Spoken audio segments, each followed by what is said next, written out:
God never intended demons. He never intended them to be. No, so I don't believe demons can be restored because I don't believe demons were ever God's intention. I believe demons were those who died in the flood, who did not have a human spirit, and therefore they are souls of dispossessed souls still seeking a personality to work through, and their thoughts and intentions were wicked continually. I don't believe demons are fallen angels. I do believe God created every angel to have a relationship with him and had a function within his kingdom. So I do believe all fallen angels can be restored.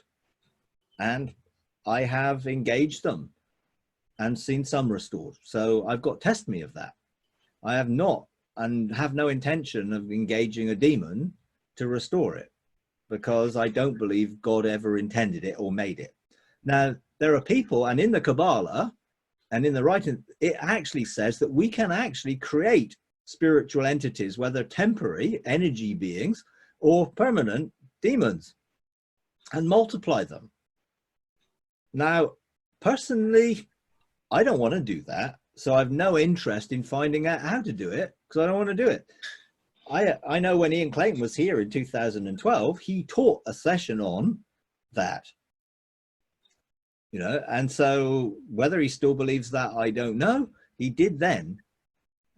So interestingly, some of those guys believe that we have the ability to multiply demonic beings, but they don't believe we have the ability to restore fallen angels. So, you know, which sounds more bizarre. You know, I certainly am not interested in multiplying demonic beings from within me.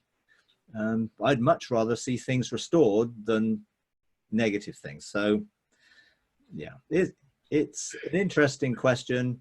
You know, I'm doing a whole module on restoration of all things, part 2 at the moment.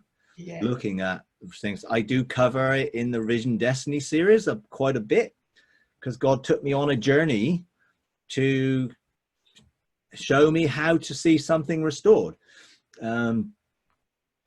There are also other dimensional beings which are part of creation, which are not in this dimension, which I do also believe can be restored.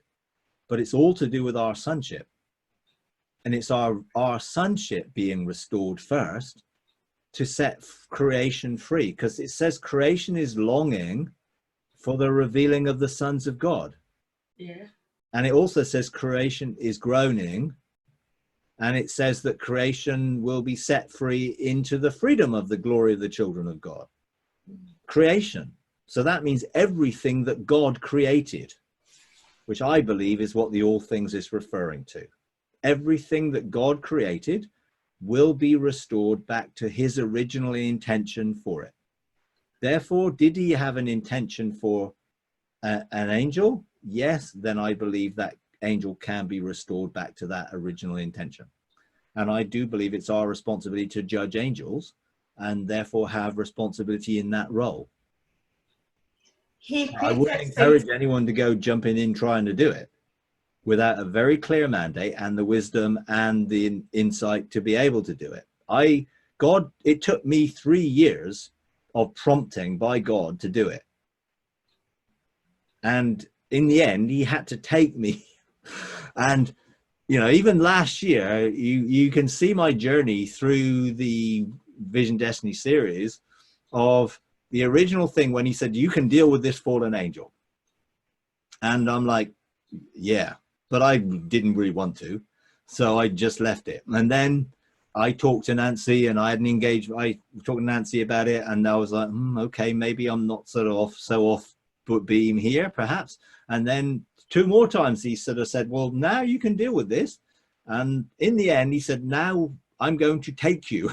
So he took me and showed me what to do to deal with it, you know, and that I didn't do that lightly. And subsequently, I've done that more. The same thing with dimensional things. You know, I share some of my journey to engage other dimensions and to engage other dimensional beings, because I had a mandate to do it.